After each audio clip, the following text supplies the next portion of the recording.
Fala aí, pessoal, tudo bem? Estamos aqui nesse sábado ensolarado, um dia muito bonito, muito propício para gravar. E o vídeo de hoje é sobre um livro que eu queria ter gravado no mês passado, exatamente dia 28 de agosto, porque é justamente o dia de celebração em memória do Santo Agostinho, mas por motivos de desorganização minha e de preguiça eu acabei não gravando. Aí hoje, por acaso, é quase dia 28, acho que amanhã não sei se eu vou estar livre para gravar, então eu decidi gravar logo hoje. Então, como o título já diz, o vídeo de hoje é a resenha desse livro aqui, Confissões, do Santo Agostinho. Esse livro é da edição da editora Penguin Companhia, que eu tenho uma coleçãozinha aqui dos livros dele. Essa é uma das edições mais bonitas que eu já vi desse livro. Eu já tive uns que eu comprei em sebo, de edições mais novas. Eu já presenteei várias pessoas com várias edições diferentes. De tão bom que é esse livro, eu já presenteei várias pessoas. Mas essa é a mais bonita.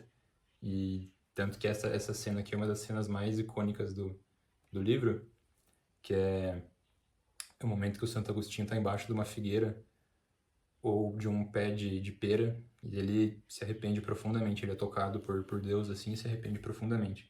Então é uma edição bonita com uma imagem relevante assim que tem bem a ver com a história.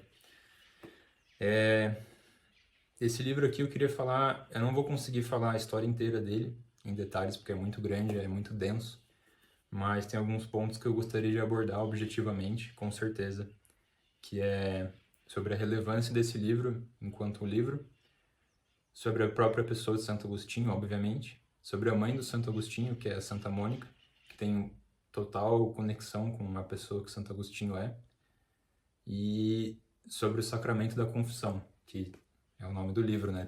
Tem relação, assim.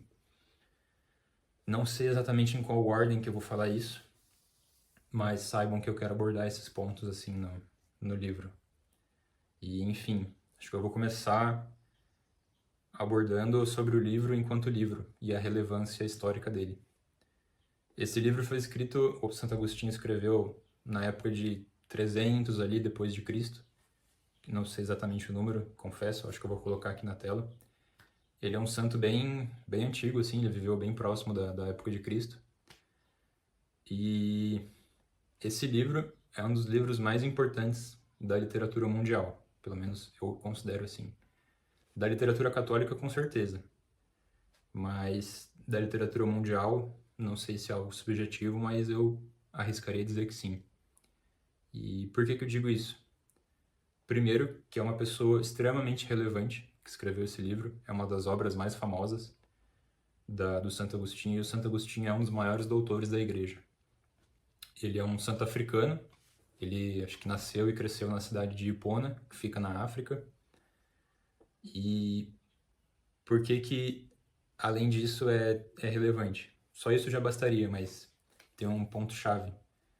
Ele é o primeiro livro que se tem registro a inaugurar o estilo de autobiografia, que hoje em dia isso é muito comum, né? Mas na época não era. E eu já ouvi falar que esse foi o primeiro livro que inaugurou esse tipo de gênero literário. Então, além de ter todos esses pontos em relação ao autor, tem esse ponto em relação ao gênero dele. Tipo, foi ele que inaugurou, assim, isso é muito interessante. Eu acho, pelo menos. Então, você já tem vários argumentos aí para poder justificar a leitura e a recomendação desse livro. Agora, o segundo ponto, vou falar agora da história, depois da pessoa do Santo Agostinho. A história do livro, como eu já falei, ele é um gênero autobiográfico, e o enfoque dele não é necessariamente narrar toda a vida assim, do Santo Agostinho, e sim o processo de conversão dele, como a vida dele se desenvolveu até chegar na conversão dele. E é uma história muito bonita, assim. Tem traços de uma história bem poética, assim, sabe? Santo Agostinho narra a infância dele, que foi uma infância bem comum para os dias de hoje. Ele era um jovem bem malandrinho, assim, bem travesso. Ele confessa que ele fez várias coisas erradas, assim. A mãe dele era profundamente religiosa. O pai dele não era uma pessoa religiosa. Eu acho que a mãe ali era o ponto central de virtuosidade, de religiosidade na vida dele. ela incentivava muito o Santo Agostinho a entrar para a religião e ele recusava. E o ponto principal, a mãe dele rezava muito por ele. E isso vai ser muito importante. Guardem essa informação. A mãe dele rezava muito pela conversão dele. Mas no início ali, aparentemente, não fazia diferença. Aí o Santo Agostinho narra que ele foi crescendo, vivendo essa vida meio desregrada. E ele foi tendo contato com obras intelectuais, assim, e isso despertou um interesse intelectual nele. Ele narra que ele estudava muita retórica e filosofia. Acho que de retórica ele estudava principalmente Cícero. Acho que não sei se estou enganado, mas enfim. E nesses estudos de retórica, ele virou algo parecido com um advogado, um sofista, assim, né? Que seriam as pessoas que vendem a habilidade retórica deles para defender alguém ou defender alguma causa, não necessariamente em busca da verdade, mas em busca dos próprios interesses, do próprio posicionamento. O amor ao debate, assim, né? E durante esses estudos, ele encontrou com um colega que mais tarde viria a entrar para a vida religiosa também, não lembro o nome direito. E esse colega influenciou muito ele. E foi aí que ele teve contato com essa questão de religião e de uma filosofia que realmente busca a verdade, contempla a verdade. E esse foi o início do processo de conversão dele. Ele teve um filho não fora do casamento, que ele não era casado com uma mulher, e cuidava do filho, sim, não chegou a abandonar o filho, mas é um ponto interessante, assim. E, enfim, ele começou o processo de conversão dele, e foi durante esse processo de conversão que ele começou a se arrepender profundamente, assim, da vida dele. Porque ele viu realmente o que era buscar a verdade, contemplar a verdade e buscar Deus, em última instância, porque ele é a verdade. E aí, todo o livro narra esse processo interno dele, esse processo psicológico, sentimental dele, sobre a beleza de Deus para ele e a beleza de todo o processo de conversão, assim, de você abandonar as coisas mundanas. Ele viu o quão vaidoso e fútil era essa busca dele por retórica, por um conhecimento materialista, e ele expõe a beleza do que é você buscar as verdades eternas e o amor de Deus. E ele narra também como ele sentia esse amor de Deus na vida dele. E ele consegue passar isso muito bem, assim. Tipo, lógico, esse conhecimento de retórica faz com que ele consiga escrever muito bem. E como ele não esperava que isso fosse publicado, se não me engano, isso foi publicado só de forma póstuma, ele escreve com muita sinceridade. E você consegue sentir isso, sabe? Você consegue perceber essa sinceridade, essa emoção dele, e você fica tocado. Eu fiquei tocado, pelo menos. E é um livro muito bonito. Aí ele encerra o livro, ele já é bem instruído, assim, já está bem encaminhado ali na vida religiosa dele. E esse é o espírito do livro, assim. Não sei se estou esquecendo algo mais importante, mas acho que não tem muito como detalhar. O ideal seria ler o livro. Agora eu queria passar para os outros pontos que eu disse que eu ia comentar sobre a mãe dele. A mãe dele, Santa Mônica, como eu havia falado anteriormente, rezava muito pela conversão dele. E isso o Santo Agostinho diz que ela rezava todos os dias, bem fervorosamente, assim. E dentro da tradição da igreja, acredita-se que ela foi uma das principais responsáveis. Tipo, ela rogou muito a Deus para que Deus tocasse o Santo Agostinho e ele se convertesse. E essa oração foi tão insistente, foi por tanto tempo, que a conversão dele foi tão grande a ponto dele ser um dos maiores doutores e santos da igreja. E por causa disso ela foi canonizada e virou a Santa Mônica. Então os dois ali são quase indissociáveis. Tanto que a Santa Mônica, não sei, eu vou confirmar, mas eu acho que ela é padroeira das conversões. Tipo, se você quer rezar para converter alguém, seria muito bom você pedir a intercessão dela. E realmente funciona, porque eu já fiz isso também. Depois que eu li o livro, eu comecei a adotar ela como uma santa de devoção, porque é algo extremamente importante você rezar pela conversão das pessoas que você ama, porque em última instância, se você ama alguém, você quer o bem dela, você quer que ela esteja com Deus. E isso funciona, já aconteceu comigo. Então, fica a recomendação aí para vocês. E isso é muito bonito, assim, tipo, o amor de mãe e o amor de alguém que quer a sua conversão. Tipo, é um bônus, assim, da história que é igualmente comovente, além da história dele. Então, dito isso, queria abordar também a própria pessoa do Santo Agostinho, porque que eu gosto muito dele pessoalmente, assim. Não que eu seja um doutor da igreja, nem santo, mas eu me identifico muito com ele, porque a trajetória de vida, pelo menos eu acho muito parecida. Porque eu não nasci num berço católico, eu cresci numa família de religião diferente e não faziam muita questão, e eu era um pouco secular, materialista, teve uma época até que eu era ateu, e eu tinha uma vida mais ou menos parecida com a do Santo Agostinho, de quando ele era novo, assim. E a minha conversão só aconteceu porque eu comecei a ter interesse em estudar filosofia e retórica, essas ciências humanas, assim. Sou formado em Direito, sou advogado, mas graças a Deus não sou um sofista.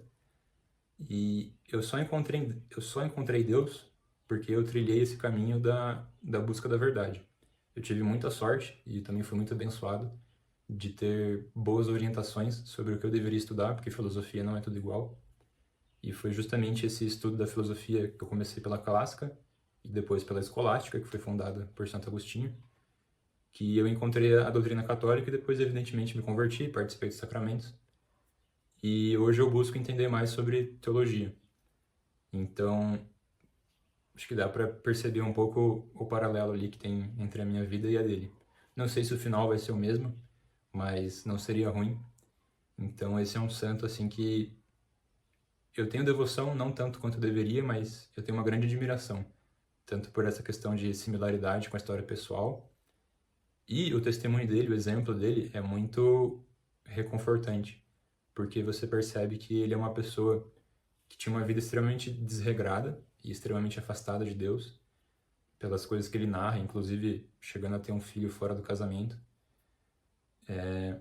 E você vê que é possível que as pessoas, as piores pessoas, se tornem tipo os maiores exemplos, assim, os maiores exemplos de santidade, de relevância histórica. E ainda que você não tenha relevância histórica, porque talvez você não precise ser famoso, mas só de você preencher plenamente seu potencial, isso já vale a sua vida, assim. Não é porque você está desperdiçando a sua vida agora, que você sabe que você está desperdiçando, que é impossível para você dar um 180 e se tornar uma pessoa completamente diferente, independente do quão mal você seja agora. Então, acho que esse é o ponto principal, assim.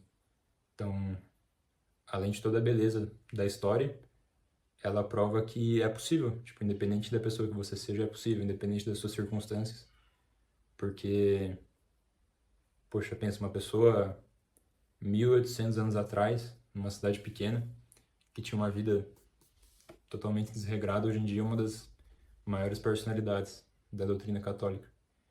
E acredito que seja isso. Consegui, falar do sacramento também da confissão. Feita sumariamente a resenha do livro e abordado esses pontos que eu queria em relação a essas pessoas, eu queria falar de outra coisa interessante também, que seria o sacramento da confissão. O livro ele é autobiográfico. É o próprio Santo Agostinho falando sobre a vida dele e especialmente sobre as coisas ruins que ele fez. E o livro se chama Confissão porque ele está confessando os erros dele, como se ele estivesse num diálogo ali com Deus. E isso é mais ou menos o que é o sacramento da confissão. Você confessa para o padre, que está representando Cristo ali, através da autoridade que ele recebeu e do ordenamento dele. E você confessa seus pecados e você é absolvido. Eu vejo que quem não é católico tem certos problemas com isso, porque eles supõem que basta você confessar seus pecados para Deus. De certa forma, isso não está errado. Porém, primeiro, além do próprio Deus ordenar que a gente confesse nossos pecados, Deus não é burro e tudo que ele manda a gente fazer tem algum sentido e tem algum propósito. E geralmente esse propósito é muito pedagógico no sentido de ser conveniente para nossa salvação. Além do próprio efeito imediato da confissão, que é a absolvição dos seus pecados, tem um efeito secundário e não imediato, que é o autoconhecimento. E vocês eu acho que já vão entender, se é que vocês não estão entendendo já. Quando você confessa seus pecados, você não está falando 100% para Deus. E sim, tanto para Deus quanto para você. Porque Deus já sabe os seus pecados. E o padre não quer saber para fazer fofoca. Tipo, ele tá lá para te ajudar. Quando você confessa seus pecados, você está dialogando com você mesmo. E quando você faz o exame de consciência, você começa a falar aquilo como se fosse uma terapia, você se conhece melhor. Você entende por que você fez o que você fez, o que te levou a fazer aquilo, como você poderia evitar, e você entra no seu íntimo. Isso é um processo extremamente complexo de autoconhecimento, que é o que a gente percebe no livro. O Santo Agostinho, ele vai falando, ele vai confessando aquilo de maneira extremamente sincera, porque ele não imaginava que ninguém ia ler aquilo, então ele supõe que ele está falando sozinho. Então ele não mente, porque senão ele estaria mentindo para ele mesmo. E conforme ele vai expondo tudo isso, você percebe que o autoconhecimento dele e a sabedoria, consequentemente, vão aumentando. Porque é aquela máxima, né? Conhece a ti mesmo e, enfim, conhece-te a ti mesmo. Essa é a sabedoria em seu maior grau, assim, sabe? Então, essa é uma das funções pedagógicas do sacramento da confissão, porque se você não tem autoconhecimento, isso é o professor Olavo fala, se você não tem autoconhecimento, você dificilmente vai ser um bom cristão, assim, porque você não vai se entender e você não vai saber por que você faz as coisas que você faz, e você não vai saber combater os seus vícios. Então, é por isso que o silêncio é tão importante em oração, assim, em todos os momentos também da sua vida, para você saber o que está acontecendo. E você vê isso empiricamente no livro. E o Santo Agostinho, ele tem revelações, assim, que ele tem epifanias, talvez, e só assim que ele consegue subir os degraus da sabedoria, por causa desse processo. E se você evita isso, se você simplesmente faz um exercício mental de tipo, ah, Deus me perdoe, você perde uma experiência pedagógica muito valiosa. Muito valiosa. Eu acho que se não fosse por isso, Santo Agostinho não teria a sabedoria que ele tem. Então, fica essa explicação aí. Eu acredito que tenho certeza sobre a relevância disso. E espero que isso gere uma reflexão em vocês e vocês pensem a respeito disso. E, enfim, era isso que eu queria abordar. O vídeo tá ficando meio longo já.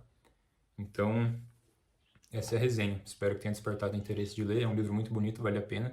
Só é meio compridinho, mas vale cada minuto que você passar lendo. Beleza? Vou ficando por aqui. Tchau, tchau.